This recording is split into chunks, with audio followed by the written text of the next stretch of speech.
Ahora sí, hermanos, sigamos con esta serie sobre escatología que comenzamos el domingo anterior,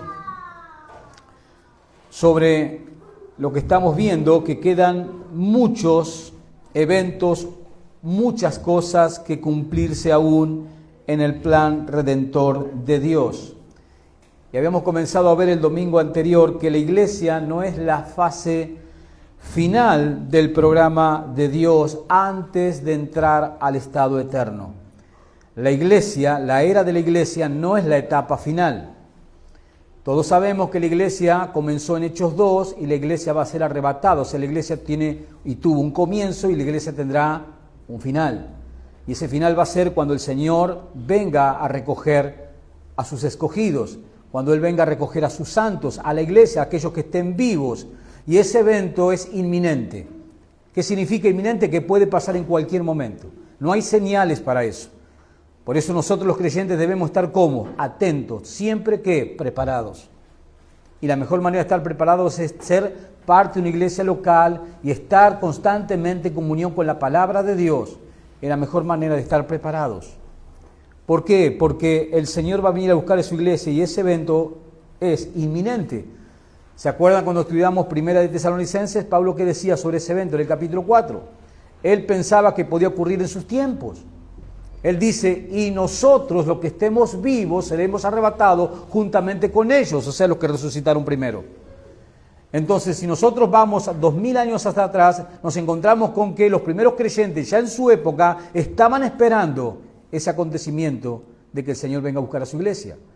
Ya pasaron 2000 años. ¿Cuánto más preparados debemos estar nosotros? Cuando nosotros estamos viviendo, como todos sabemos, los últimos días de los últimos tiempos, en el plan redentor de Dios. Pero la iglesia no es la fase final del programa de Dios antes de entrar al estado eterno. El estado eterno será cuando entremos ¿dónde? En el nuevo cielo y la nueva tierra, como describe el libro de Apocalipsis en el capítulo 21. La iglesia tuvo un comienzo y la iglesia tendrá un final, ¿sí? Luego vendrá la época de la tribulación y gran tribulación, donde seguirá habiendo personas que se salven, pero ya la iglesia no estará aquí. Serán momentos de persecución total y extrema en cada rincón del mundo, o sea que no va a haber posibilidades de que 5 o 6 creyentes se junten a adorar a Dios como nosotros lo hacemos hoy. Eso ya no va a suceder. Eso sucede hoy que estamos en la era de la iglesia, en la era de la gracia de Dios, donde Dios permite que su iglesia esté en la tierra. ¿Con qué fin está su iglesia en la tierra? ¿Con qué fin? Predicar el Evangelio del Señor Jesucristo.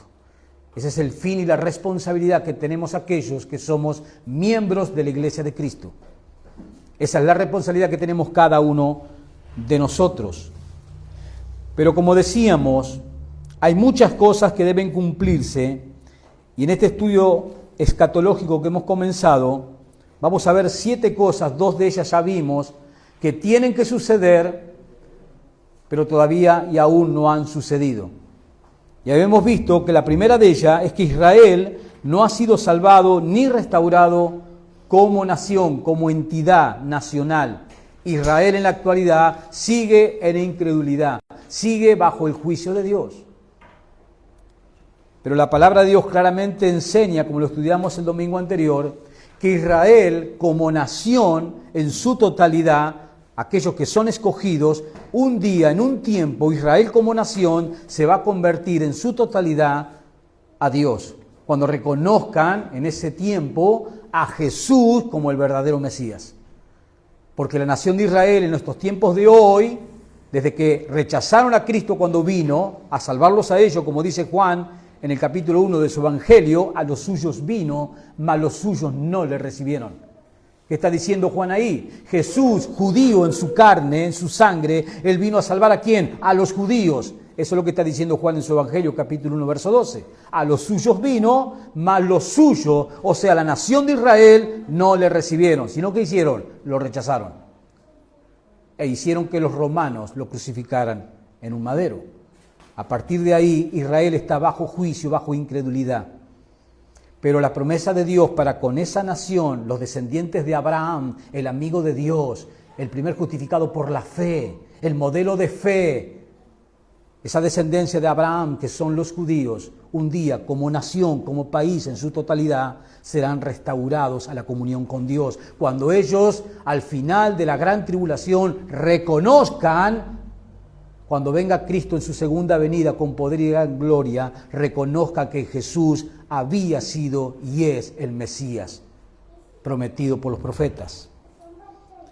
El segundo punto que vimos, que todavía no se cumplió y que debe cumplirse, son que las naciones no están sirviendo a Dios. Estos son dos puntos que vimos el domingo anterior. ¿Y es verdad eso? ¿Las naciones sirven a Dios? ¿Alguna vez en la historia las naciones sirvieron a Dios? Jamás. Todo lo contrario, todo lo opuesto. Las naciones se oponen a Dios. Las naciones democráticas en las últimas décadas han legislado leyes en contra de la voluntad de Dios. Nuestra nación es una, lamentablemente. Nuestra nación ha legislado la ley del aborto, cuando nosotros sabemos que es un pecado, es crimen, es asesinato el aborto. Pero vemos que las naciones en ninguna época de la historia nunca han servido a Dios. Pero la Biblia, ¿qué dice? Sobre todo un salmo claramente dice que un día todas las naciones, ¿qué van a hacer? Van a servir a Dios. Y nosotros sabemos que eso se va a cumplir cuando Cristo esté en esta tierra llevando adelante su reinado de una duración de 1000 años, donde Cristo gobernará cada centímetro de este planeta. En ese tiempo, las naciones como las conocemos hoy, estas mismas naciones, incluida nuestra nación Argentina, servirá al Rey Mesías Jesucristo. Y serán 1000 años de paz, de armonía, algo extraordinario que nunca experimentó la raza humana.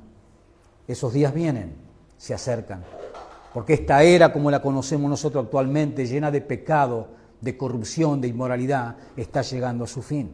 Está madurando cada día a paso más agigantado. Está madurando el pecado hasta llegar a su clímax, donde será totalmente destruido. Pero el segundo punto que vimos fue que las naciones no sirven a Dios, pero un día sí lo harán, como dice el Salmo 86, versículo 9.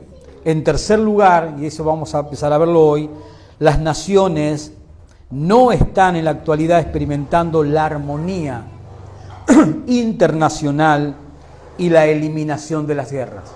Las naciones no están experimentando armonía entre ellas y no vemos el cese de las guerras. ¿O sí? ¿O me equivoco?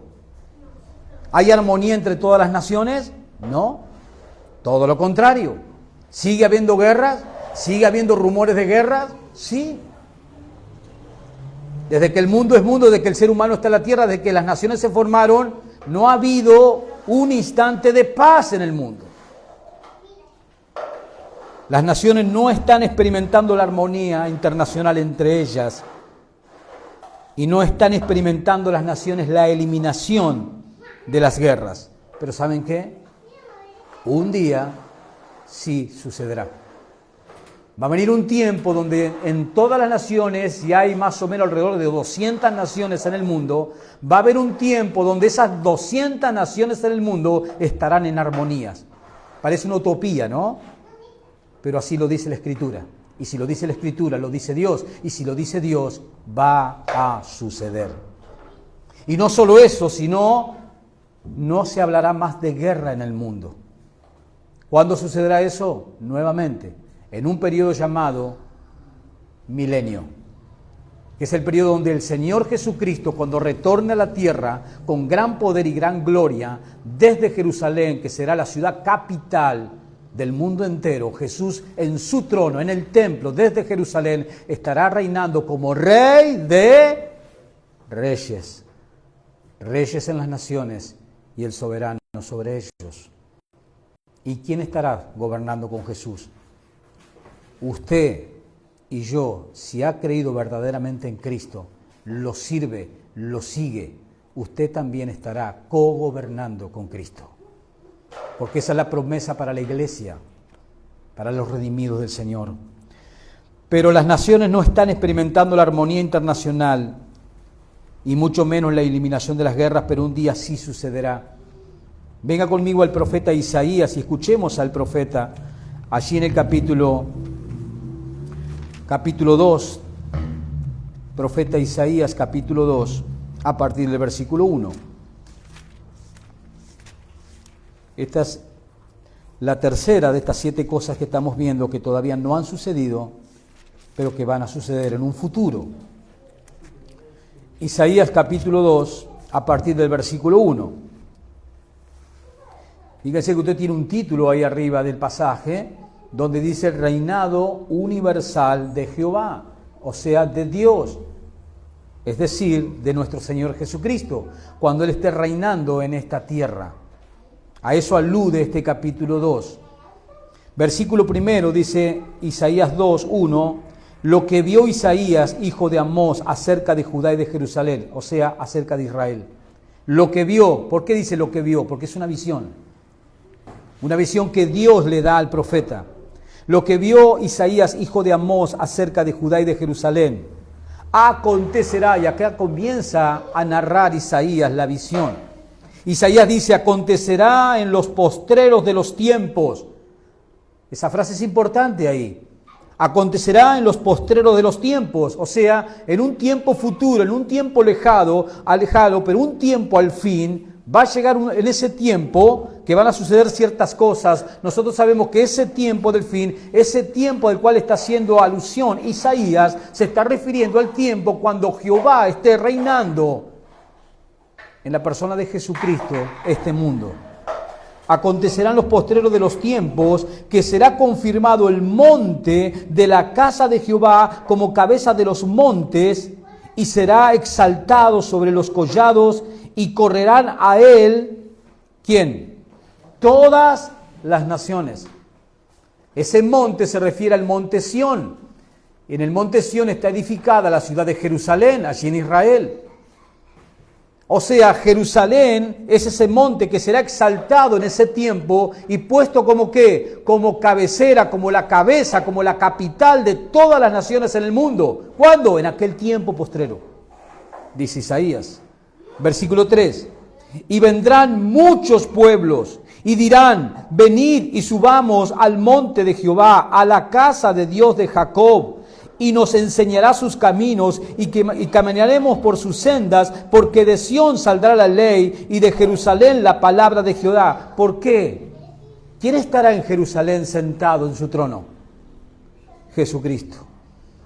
Por eso dice el texto claramente, dice verso 3, y vendrán muchos pueblos y dirán, venid y subamos al monte de Jehová. Este es el monte Sión donde está ubicada Jerusalén, a la casa de Dios de Jacob. Y nos enseñará sus caminos y caminaremos por sus sendas, porque de Sión saldrá la ley y de Jerusalén la palabra de Jehová, porque allí estará Jesucristo sentado como el Dios Todopoderoso. Versículo 4. Y juzgará entre las naciones y reprenderá a muchos pueblos, y volverán sus espadas en rejas de arados y sus lanzas en hoces. No alzará espada nación contra nación, ni se adiestrarán más para la guerra. O sea, no habrá más guerra entre las naciones. No existirá más armamento bélico. Ese periodo se terminó. Ahora está Jesucristo reinando el mundo. Y está reinando con un reino de paz y de armonía total y general que cubrirá cada rincón del planeta, donde todas las naciones estarán totalmente sometidas a su reinado. ¿Qué dices ahí en el versículo 2? Acontecerá en los postreros de los tiempos. ¿Cuándo acontecerá eso? En los postreros de los tiempos. Durante el reinado milenial del Señor Jesucristo. Entonces las naciones no están hoy en la actualidad, ni nunca estuvieron en el pasado, teniendo armonía entre ellas. Y siempre han estado en conflictos y en guerras. Esa es la historia humana.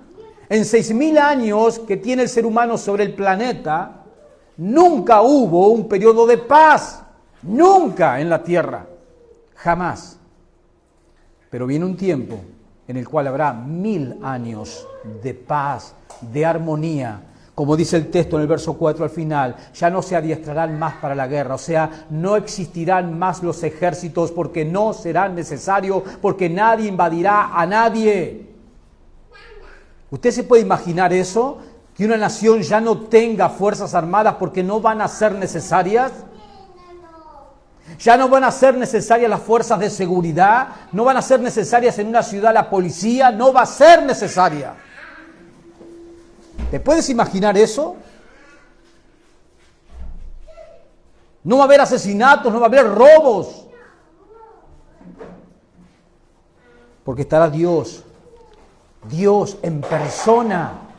Dios en persona estará sentado en un trono en Israel, en la ciudad santa de Jerusalén, gobernando el mundo, para demostrarle a la humanidad que nunca fue bueno haber quitado a Dios de sus vidas, como lo que hace la sociedad y el mundo hoy, como hacen los seres humanos en lo individual, en lo grupal, en lo colectivo. ¿Qué hacen con Dios? Lo sacan de escena.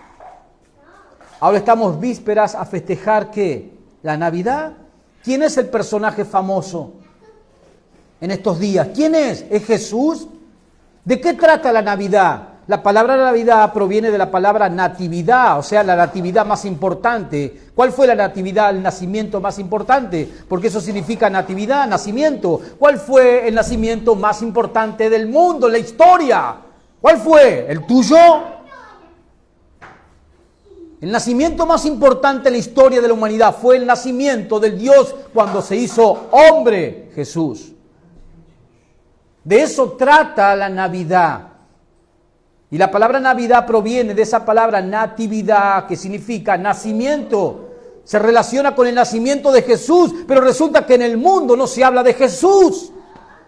¿No es irónico?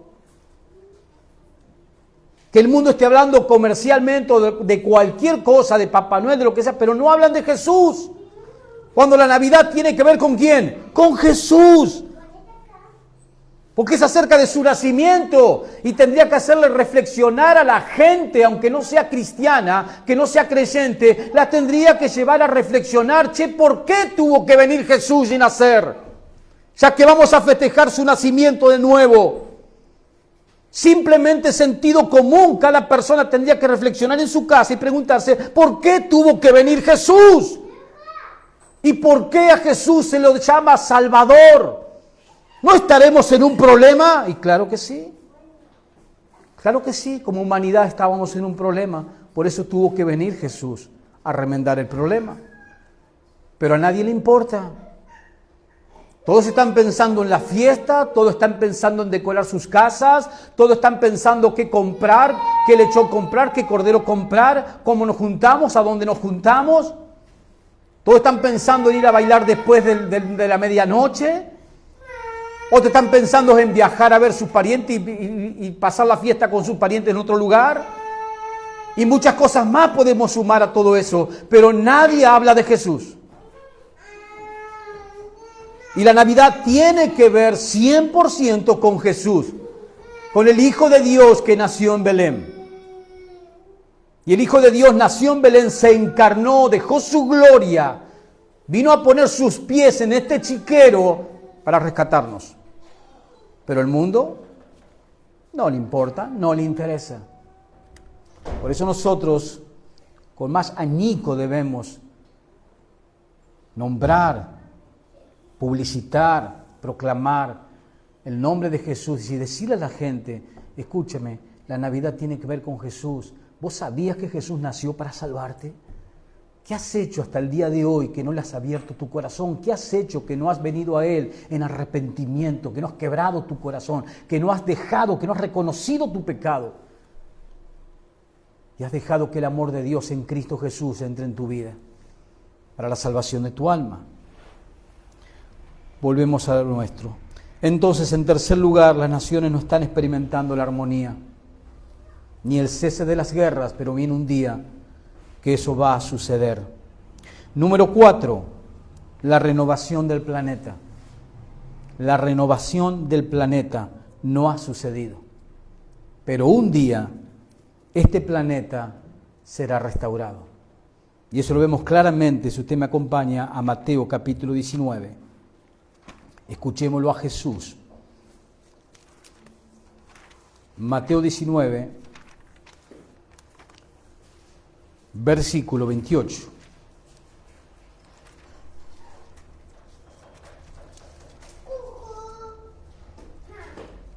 Mateo 19,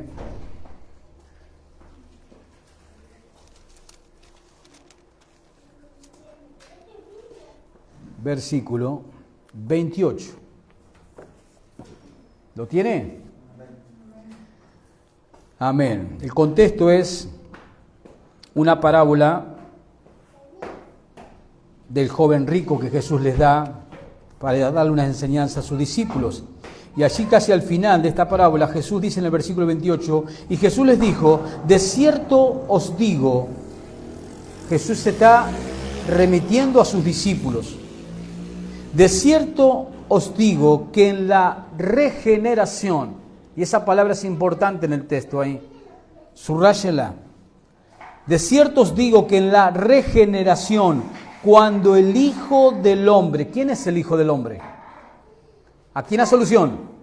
A Jesús, a Él mismo. Es Jesús quien está hablando aquí. Es un título mesiánico, el Hijo del Hombre. Jesucristo. De cierto os digo que en la regeneración, cuando el Hijo del Hombre se siente en el trono de su gloria, ¿cuándo sucederá eso? Cuando Él venga a la tierra en su segunda venida, a comenzar su reinado, se sentará en el trono de David, como descendiente legítimo de David. Cuando el Hijo del Hombre se siente en el trono de su gloria, le dice a sus discípulos Jesús, vosotros que me habéis seguido, también os sentaréis sobre 12 tronos para juzgar a las 12 tribus de Israel. ¿Quién va a juzgar a las 12 tribus de Israel? Los discípulos que tuvo el Señor. Pero fíjense en esa palabra que usa Jesús allí. En el griego es palingenesia, esa palabra regeneración que aparece en nuestras Biblias en castellano. La palabra original que usó Mateo cuando escribió su evangelio aquí es palingenesia y significa renovar, renovar. O sea que cuando Cristo venga en su segunda venida, ¿qué va a hacer con este planeta? Lo va a regenerar, o sea, lo va a ¿qué? A renovar. ¿Y por qué tiene que renovar este planeta Jesús? Apocalipsis capítulo 6, donde se abren los sellos y comienzan los juicios de Dios. Hasta el capítulo 18, capítulo 6 y capítulo 18, todos esos capítulos de Apocalipsis describen todo lo que va a suceder en esos 7 años de tribulación y gran tribulación en la tierra. Y si usted lee todo lo que sucede ahí, para que usted tenga entendimiento y pueda imaginarse, la mitad de la humanidad va a morir. Se van a desencadenar todo tipo y clase de guerras nucleares en el mundo. A eso la intervención de los juicios de Dios, moviendo el cosmos, el universo. La luna se va a teñir de sangre, el sol no dará su luz y muchas cosas. Fíjense todas esas cosas que van a suceder, los efectos que van a producir en el planeta. La devastación va a ser tan impresionante en este planeta, su geografía va a ser afectada de una manera tan terrible que obviamente cuando Jesús aparece al final de la gran tribulación a venir a instaurar su reino en la tierra, una de las cosas que va a hacer el Señor va a ser que regenerar, transformar la geografía del planeta. ¿Usted sabía que la tierra antes del diluvio no es esta que tenemos como ahora? La tierra antes del diluvio no tenía esta geografía que tiene ahora. Era otra la geografía del planeta. El diluvio no fue simplemente que llovió y nunca paró. No. Hubo movimiento de placas tectónicas en todas partes de la corteza terrestre. Por eso se llama no solamente que fue un diluvio, sino un cataclismo, que no es lo mismo un diluvio que un cataclismo. Pero el Señor Jesús, después de la devastación ante los juicios de Dios sobre esta tierra durante 7 años, cuando Él venga va a restaurar el planeta, lo va a regenerar, lo va a renovar. Y por ejemplo, la Escritura nos dice claramente, venga de nuevo conmigo a Isaías capítulo 35, para que veamos un ejemplo de esta renovación que va a ser Jesús cuando Él venga de este planeta.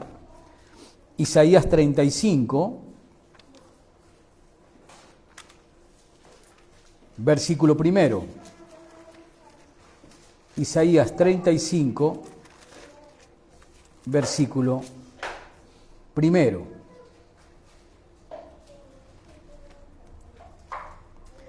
Isaías capítulo 35, versículo 1.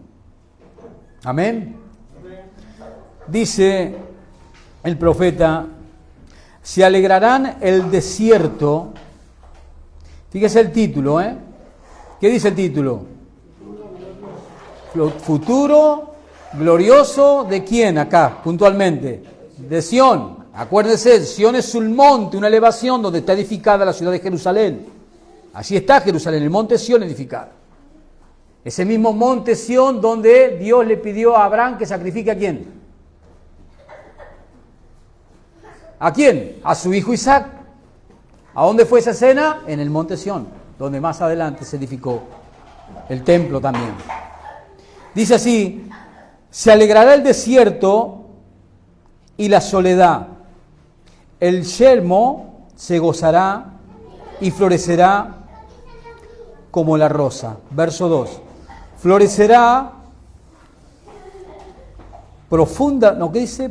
Florecerá profusamente. Ya te he empezado con un tiojo, hermano. Florecerá profusamente y también se alegrará y cantará con júbilo. La gloria del Líbano le será dada, la hermosura del Carmelo y de Sarón. Ellos verán la gloria de Jehová y la hermosura del Dios nuestro. Florecerán las manos cansadas, afirmarán las rodillas endebles. Verso 1, se alegrarán el desierto y la soledad. El yermo se gozará y florecerá como la rosa. ¿Quién florecerá como la rosa? ¿Quién se alegrará? ¿Qué dice al principio el verso 1? ¿Quién se alegrará? ¿Qué zona geográfica se va a alegrar en ese tiempo? El desierto. Porque el desierto se va a transformar ¿en qué? En una pradera fértil, hermosa. Una tierra productiva. El desierto va a florecer durante esa restauración, esa renovación que el Señor Jesucristo hará con este planeta. Kilómetros y kilómetros de arena estéril, donde no hay vida.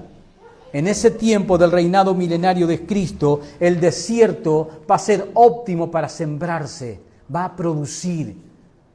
Se va a sembrar, van a crecer plantas, árboles. Y usted lo mira al desierto y dice, es imposible, ¿sí? Para el hombre es imposible. Pero cuando Dios, el creador de todas las cosas, esté en esta tierra, Él hará inclusive que el desierto termine siendo una pradera fértil. Pero si nosotros nos vamos a escuchar al apóstol Pablo en Romanos capítulo 8, hablándonos de la creación, cuando Cristo venga a reinar este mundo, Romanos capítulo 8, escuchemos al apóstol Pablo. Romanos capítulo 8 a partir del versículo 19. Romanos 8, versículo 19. Dice así el apóstol Pablo, Romanos 8, 19, dice, porque el anhelo ardiente de la creación es el aguardar la manifestación de los hijos de Dios. Porque la creación fue sujetada a vanidad no por su propia voluntad, sino por causa del que la sujetó en esperanza. Esa esperanza es Cristo. Verso 23. Porque también la creación misma será libertada de la esclavitud de corrupción a la libertad gloriosa de los hijos de Dios. ¿Cuándo nos vamos a manifestar gloriosamente los hijos de Dios? ¿Cuándo? Cuando estemos con nuestros cuerpos glorificados. ¿Dónde? Aquí, en esta tierra, durante el reinado milenial de Cristo. ¿Y la creación qué va a hacer? Se va a gloriar. La creación va a estar satisfecha. Verso 20, porque la creación fue sujetada a vanidad no por su propia voluntad, sino por causa del que la sujetó en esperanza, porque también la creación misma será libertada de la esclavitud de la corrupción. ¿Cómo está nuestra creación hoy? ¿Está esclava a la corrupción o no? ¿Lo podemos ver? en todas partes la corrupción que tiene la creación. Pero un día será libertada. ¿A qué? A la libertad gloriosa de los hijos de Dios. Porque sabemos que toda la creación gime. Nosotros estamos viviendo en un planeta que gime todo el tiempo. No soporta el pecado nuestro ya, la creación. Ya la creación no soporta más el peso de nuestros pecados. Gime, dice el apóstol Pablo, la creación. Verso 22, porque sabemos que toda la creación gime a una y a una está con dolores de parto hasta ahora. Fíjese la metáfora que usa el apóstol Pablo, que la creación está ¿en qué? ¿En un estado de qué? De parto. ¿Y qué es lo que va a dar a luz la creación cuando llegue el clímax de los juicios de Dios? ¿Qué va a dar a luz? ¿El nacimiento de quién? Mejor dicho, ¿la venida de quién? De Jesucristo. Esta creación gime aguardando la manifestación de quién? Del Dios eterno y todopoderoso que venga en gloria con los santos glorificados. Porque sabe que ahí la creación será libertada de la corrupción en la cual se encuentra. Verso 23. Y no solo ella, la creación, sino que también nosotros mismos, que tenemos las primicias del Espíritu. Nosotros los creyentes hoy actualmente, ¿qué tenemos dentro de nosotros? Las primicias ¿de quién? Del Espíritu. Tenemos la persona del Espíritu Santo. Verso 23. Y no solo ella, o sea, la creación, dice Pablo, sino que también nosotros mismos, que tenemos las primicias del Espíritu, nosotros también gemimos dentro de nosotros mismos. ¿Le pasa eso a usted? No hay momento que usted dice, ya estoy cansado de vivir. Por todo lo que me toca ver, por todo lo que padezco. Hay momentos en que nos decimos, Señor, ven ya, pon fin a esto de una y que se termine todo y que comience lo bueno. Nosotros también, y eso que nosotros tenemos las primicias del Espíritu, pero no obstante eso, también gemimos. Porque a veces nos sentimos cansados, agobiados de tanto pecado, con el cual tenemos que luchar nosotros y el cual tenemos que ver alrededor de nosotros todo el tiempo. También gemimos, es lo que dice Pablo. Inclusive nosotros, los cristianos, que tenemos las primicias del Espíritu, también gemimos. Y dice Pablo al final del verso 23, esperando, gemimos, esperando la adopción, la redención de nuestros cuerpos. ¿O no? Gemimos, a veces estamos frustrados, cansados de tanto pecado y anhelamos que el momento en el cual Cristo nos venga a buscar, porque ese va a ser el momento también de ¿qué? De que nuestro cuerpo será ¿qué? Transformado, metamorfosis. Cuando Dios nos glorifique este cuerpo, entonces ya no tendremos que luchar nunca más con el pecado. Eso es lo que está diciendo Pablo allí. Verso 24, porque en esperanza fuimos salvos, pero la esperanza que se ve no es esperanza, porque lo que alguno ve, ¿a qué esperarlo? Pero nosotros estamos aguardando cosas que todavía no han sucedido, pero como Dios las ha prometido, sabemos que van a suceder. Entonces, en cuarto lugar, este planeta va a ser ¿qué? Restaurado en su totalidad. Es un planeta que está sujeto a la esclavitud de la corrupción. Podemos ver esa corrupción en todas partes. Inclusive nuestros cuerpos están también sujetos ¿a qué? A esa ley de corrupción. Por eso nuestros cuerpos se desgastan. Por eso nuestros cuerpos se arrugan, se envejecen, se enferman, se debilitan. Pero nosotros también aguardamos en Cristo. ¿Qué aguardamos? Ese cuerpo glorioso, ese cuerpo nuevo que el Señor nos va a dar. Entonces, ¿ha sucedido alguna vez la renovación total de este planeta? Nunca en la historia. Pero según las palabras de Dios dice que este planeta va a ser ¿qué? Renovado, regenerado. En la regeneración, como dijo Jesús a sus discípulos, allí en Mateo capítulo 19. Entonces otro evento que va a suceder. Número 5. Todavía no hemos visto, nunca se ha visto en el mundo, no lo estamos viendo hoy en la actualidad, la armonía en el reino animal. ¿Hay armonía en el reino animal? ¿Hay animales depredadores? ¿Sí? Ahora, ¿hay armonía en ese reino animal? No. ¿La ha habido en algún momento? ¿Sí? ¿Cuándo? Génesis 1, Génesis 2, cuando Dios crea todo, antes que Adán y Eva, nuestros primeros representantes, antes que pecaran, antes que cayeran en pecado, en ese momento ¿había armonía en el reino animal? Sí. ¿Había animales carnívoros? No. ¿El hombre era carnívoro? No. Todos éramos alimentados por vegetales y legumbres. Pero eso va a volver. Después que Adán y Eva pecaron, el mundo cayó porque ellos eran ¿quién? Los regentes del mundo, y nosotros los humanos seguimos siendo los regentes del mundo. Pero cuando Adán y Eva desobedecen a Dios, no solamente ellos caen en pecado, arrastran ¿qué? Toda la creación, incluyendo el reino animal.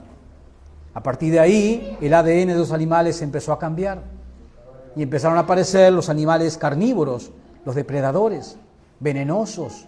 Eso no existía antes.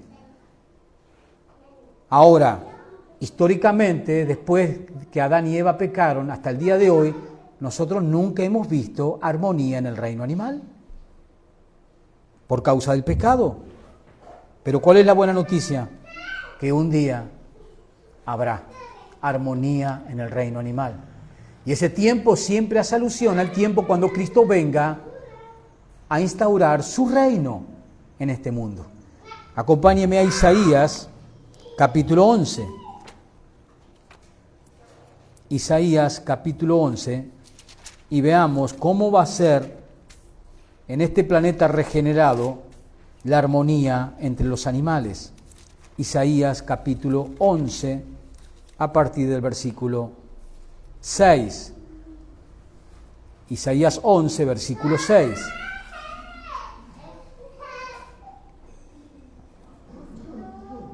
Amén. Fíjese el título que tiene arriba. ¿Qué dice el título? Reinado justo del Mesías, de Cristo. O sea, está hablando esta profecía de ¿qué? De eventos que van a suceder cuando Cristo esté en este mundo reinando. Ese es el contexto que yo no tengo que perder de vista cuando leo esta sección. Y el versículo 6 dice, Isaías, morará el lobo con el cordero. ¿Qué pasa hoy si usted pone un lobo con un cordero? A la noche los encierra en un corralcito junto.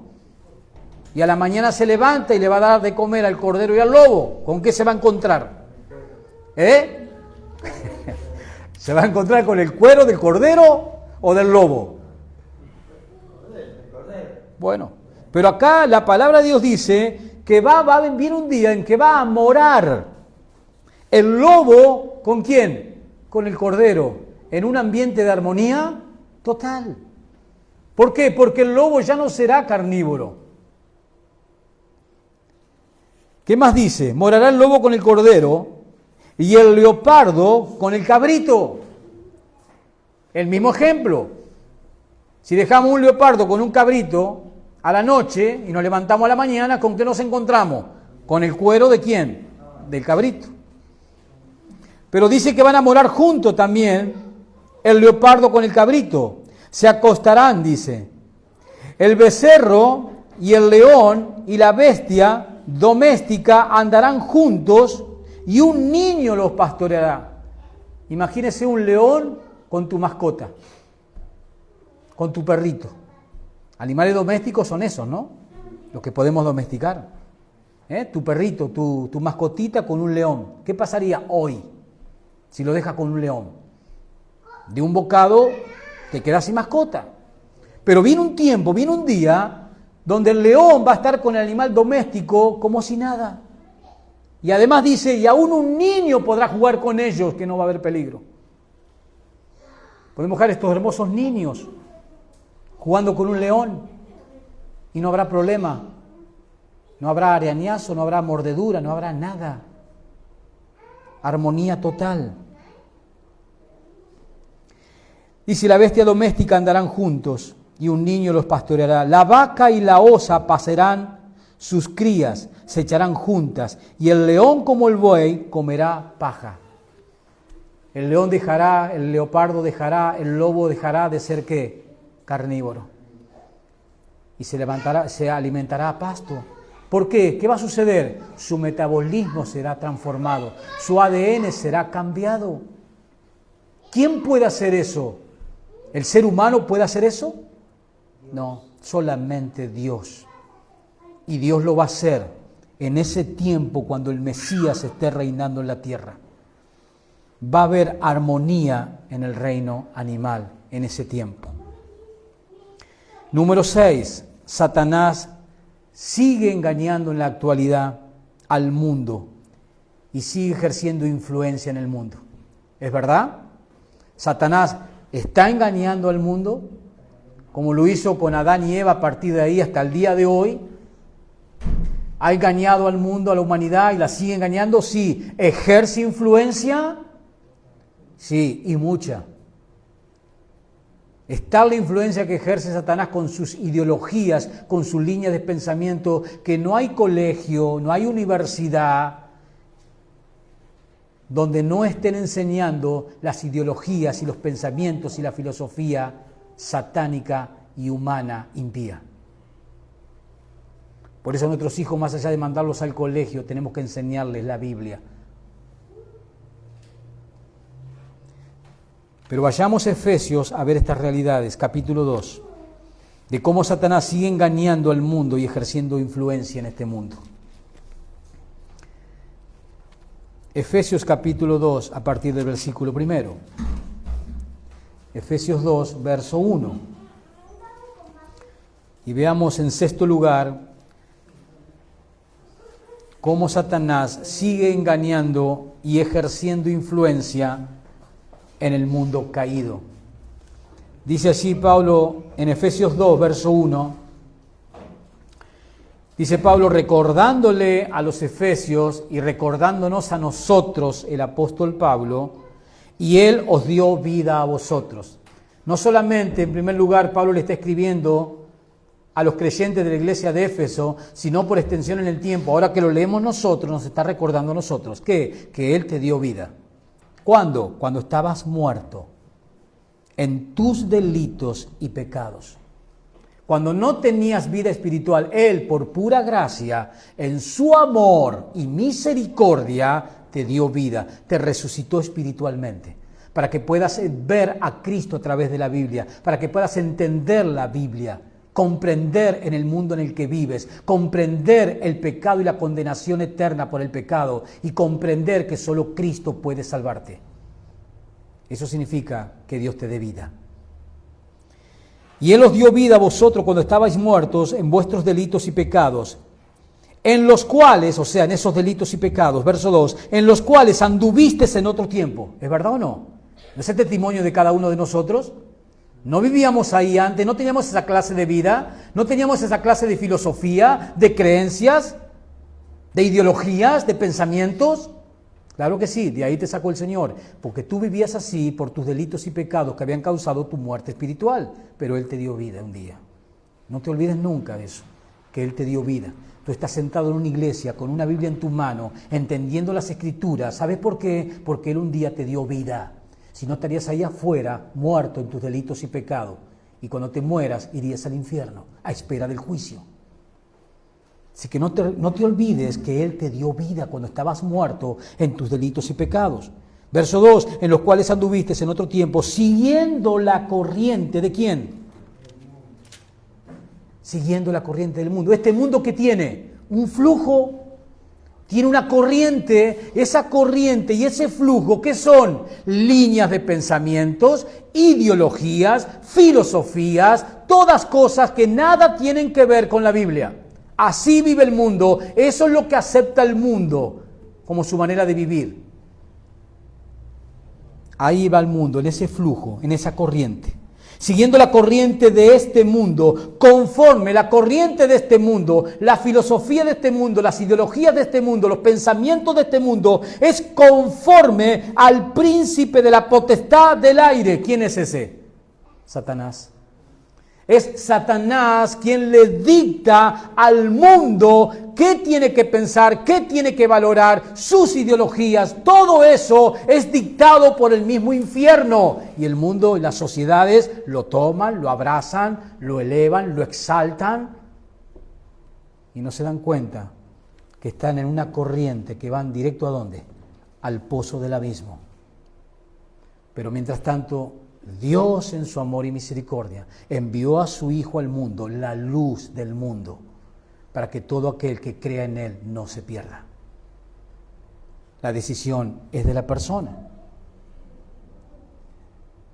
El príncipe de la potestad del mundo, el espíritu que ahora opera, esa palabra opera en el griego es energeo, de ahí proviene la palabra que nosotros conocemos como energía.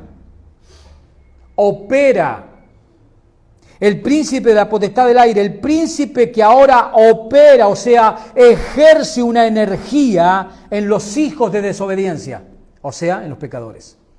¿A través de qué ejerce esa energía? A través de la filosofía de vida que Él les dicta y que el mundo muy amablemente abraza y practica. Por eso el mundo no habla de pecado. Usted escucha hablar de pecado en sus familiares inconversos, en todos sus familiares que no son creyentes. ¿Le escuchan la palabra pecado en su vocabulario? No, no existe. No existe. Verso 3. Entre los cuales también todos nosotros vivíamos en otro tiempo. ¿Te identificas? ¿Vivíamos ahí nosotros? Claro que sí. Pero recuerda lo que te dijo en el versículo 1. Pero Dios os dio vida y los rescató de ese flujo, de esa corriente, de esa energía satánica. Entre los cuales también todos vosotros vivíamos en otro tiempo, en los deseos de nuestra carne, haciendo la voluntad de la carne y de los pensamientos. Obviamente esos pensamientos eran fruto ¿de qué? De la corriente del príncipe de la potestad del aire. Y éramos por naturaleza, hijos de qué? ¿Merecedores de qué? ¿Merecedores de qué? Del juicio, de la ira. Lo mismos que los demás. Pero Dios, comenzó diciendo Pablo en el verso 1, en su gran amor y misericordia quiso, te dio vida y te sacó de ahí. Entonces no te esfuerces en volver allí. No te esfuerces en vivir para la carne. ¿Te acuerdas lo que leyó Nicolás en Gálatas? Vive ahora que el Espíritu te dio vida, vive para el Espíritu, vive en el Espíritu y ya no en los deseos de la carne. Pero vemos claramente cómo Satanás ejerce influencia en el mundo. Según Efesios 2, verso 1 y 2, Satanás ejerce influencia y mucha influencia en el mundo a través de sus mentiras. Y él está metido en los colegios, está metido en las universidades, está metido en todas partes. Los chicos cuando salen a divertirse a la confitería, ¿cuál es el eslogan? Hay que divertirse. Ahora usted que es cristiano como yo, que conoce la Escritura, ¿qué es lo que hay en ese ambiente donde los chicos dicen que se van a divertir? ¿Qué hay? Exceso. Hay carnalidad, hay exceso, hay alcohol, hay drogas, hay sexo deliberado, no hay parámetros de nada. Pero la filosofía que Satanás le ha citado a este mundo le hace creer que es divertirse. Pero nosotros sabemos que es un engaño. Muchas chicas que salen y en un momento descuidado regresan a la casa y a los pocos días se encuentran que están embarazadas. Ya su juventud ya se truncó, ya apareció un problema, con todas las cosas que también acarrean esas situaciones.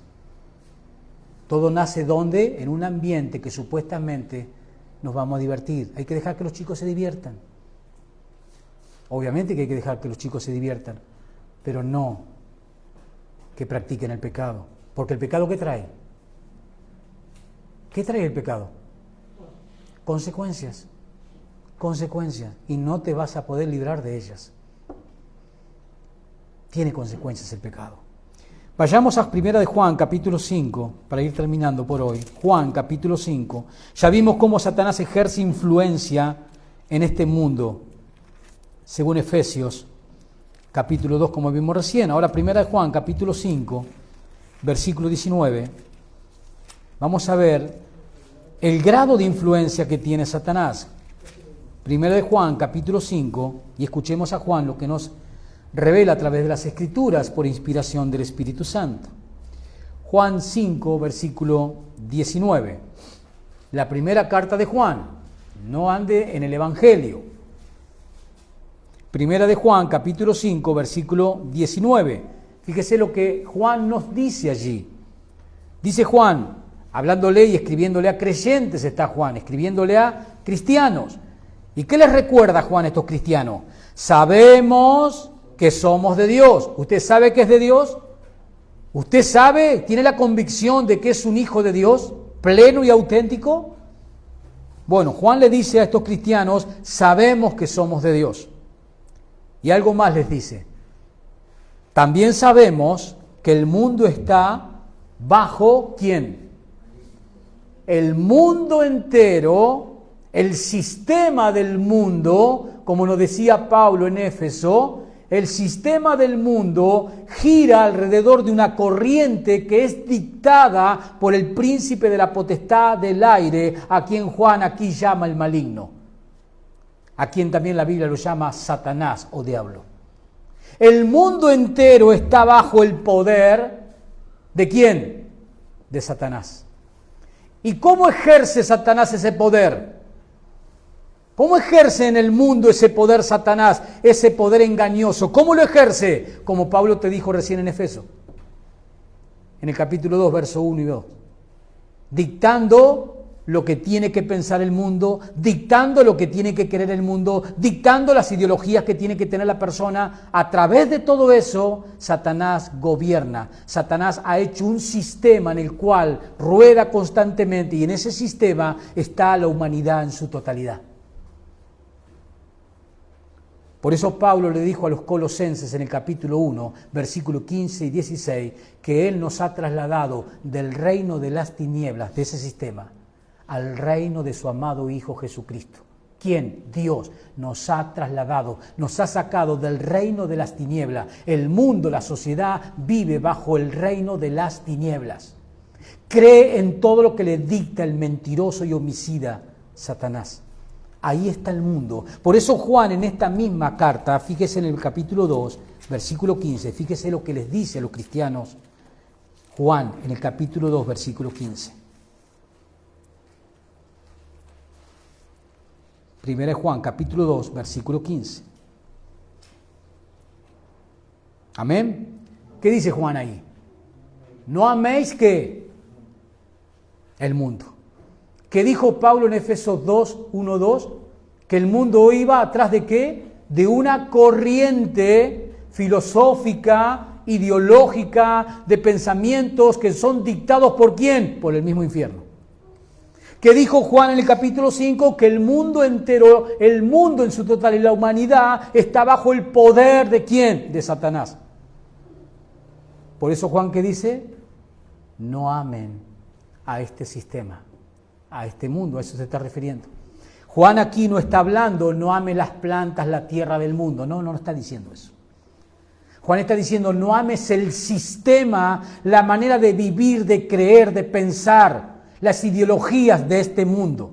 Lo que este mundo llama diversión, no ames eso, porque todo eso proviene del diablo. El mundo entero está bajo el sistema que le dicta Satanás. A ese mundo se refiere Juan cuando dice el cristiano, a nosotros nos dice, no améis al mundo ni las cosas que están en el mundo, porque todo eso pertenece a Satanás. Dios, si has creído en Cristo, te ha sacado del reino de la oscuridad y te ha trasladado al reino de su amado Hijo, te ha trasladado al reino de la luz. Ahora tú puedes ver, ahora tú puedes comprender, tú puedes entender todas las cosas. Ahora puedes entender por qué el mundo está como está, por qué la gente vive como vive. Porque estás en la luz. Pero vemos cómo Satanás ejerce influencia, ejerce poder en este mundo. Como Juan nos decía en el capítulo 5, verso 19, el mundo entero está bajo el poder del maligno. Y para terminar por hoy, con este mismo punto, escuchémoslo a Pablo ahora escribiéndole a los Corintios en la segunda carta, para que sigamos viendo este punto de cómo Satanás sigue engañando al mundo y ejerciendo influencia. Y pensar que hay algunas ramas teológicas que nos quieren hacer creer que Satanás está atado en este tiempo. Nos quieren hacer creer, esos teólogos, que Satanás está atado en este tiempo, que Jesús lo ató cuando murió en la cruz.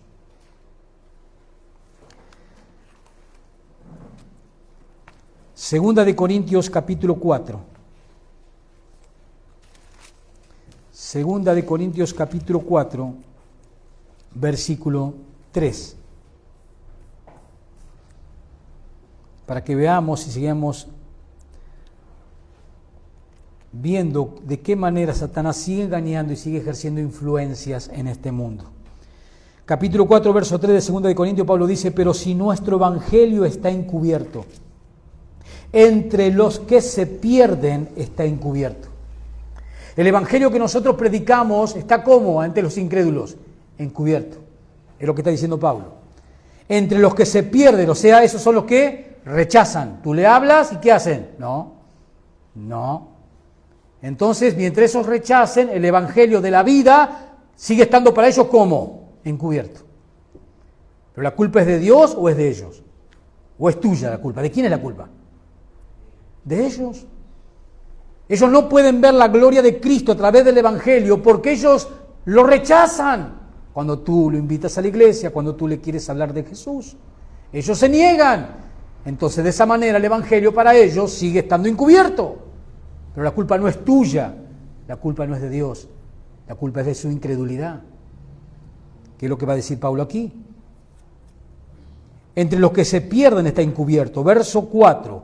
En los cuales, en estos que rechazan el evangelio, por eso sigue estando encubierto para ellos, en los cuales el Dios, ¿está en mayúscula o en minúscula la D de Dios? En minúscula. ¿Está hablando del Dios verdadero? No. En el cual el Dios de este siglo, ¿quién es el Dios de este siglo? Satanás.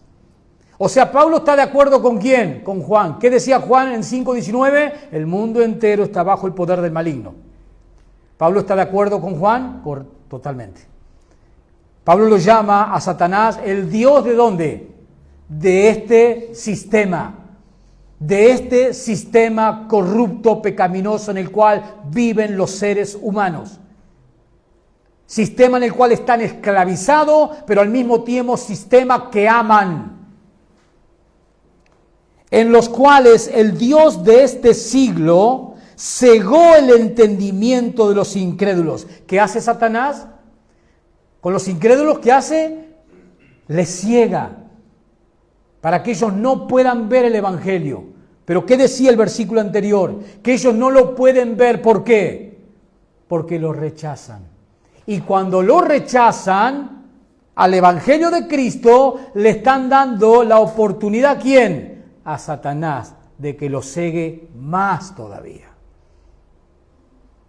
Verso 4, en los cuales el Dios de este siglo cegó el entendimiento de los incrédulos para que no les resplandezca la luz del evangelio de la gloria de Cristo, el cual es la imagen de Dios. ¿Dónde podemos encontrar la gloria de Cristo manifestada, el cual es la gloria de Dios? ¿Dónde?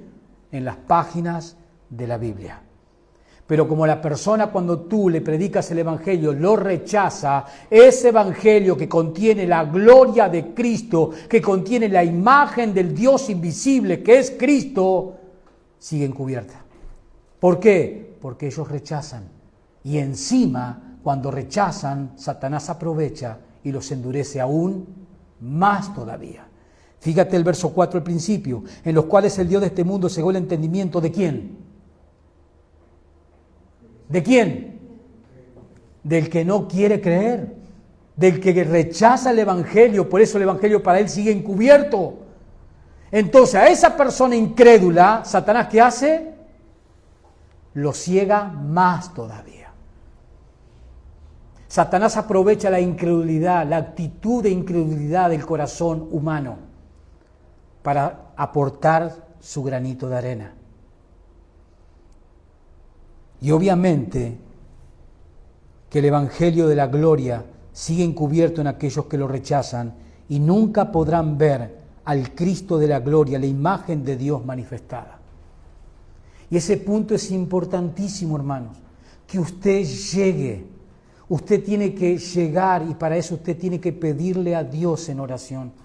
Usted tiene que decir, Señor, ayúdame a ver a tu Hijo en las páginas de la Biblia. Ayúdame a ver la gloria de Jesús en las páginas de la Biblia, porque eso es central, es algo neurálgico, es algo básico para la vida de un cristiano.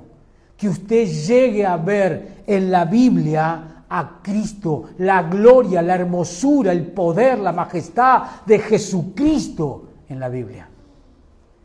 Y desde ese día usted dejará de ver la Biblia como un simple libro. Porque hay muchos cristianos que ven la Biblia como un simple libro de millones de libros que hay.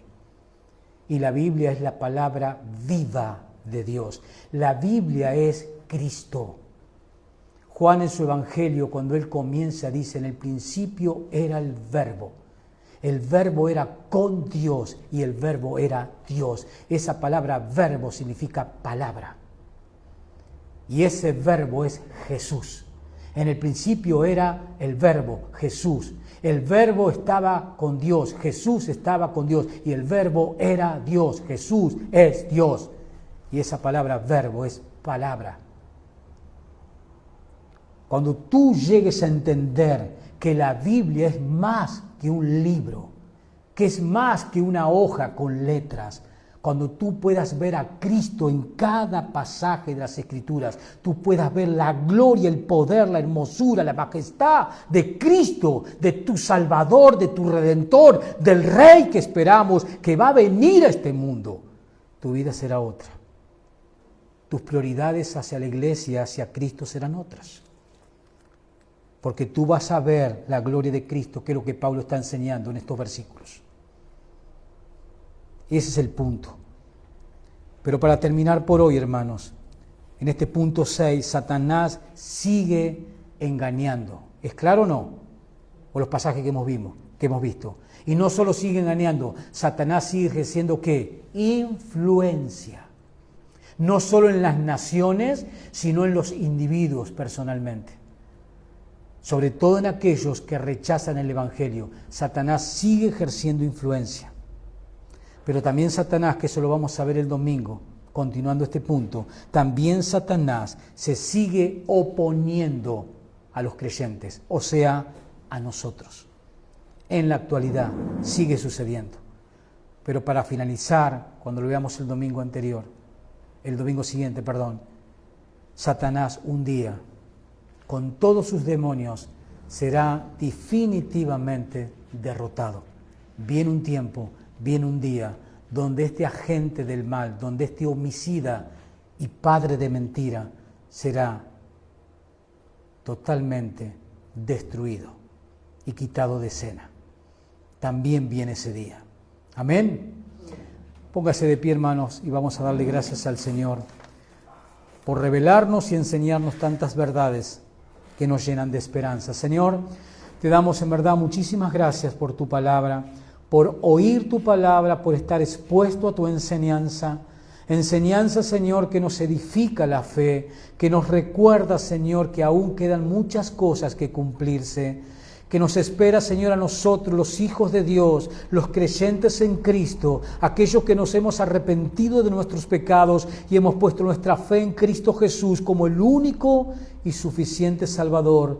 Tenemos un futuro glorioso, un futuro lleno de promesas y esperanzas, Señor, que en Cristo Jesús son sí y amén. Gracias, Padre, por tu palabra.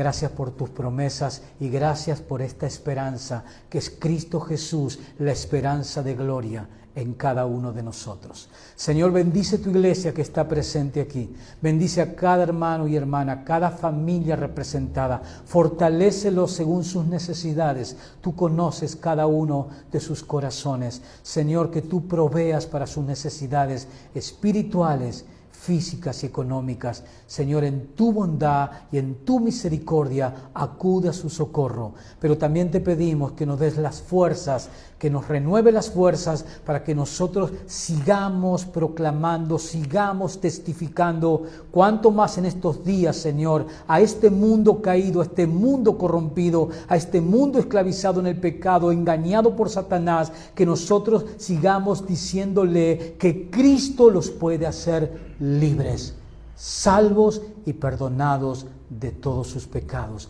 Solamente si creen en Él, si ponen su fe en Él, arrepintiéndose de todos sus pecados. Gracias, Señor, en el nombre de Jesús. Amén y amén.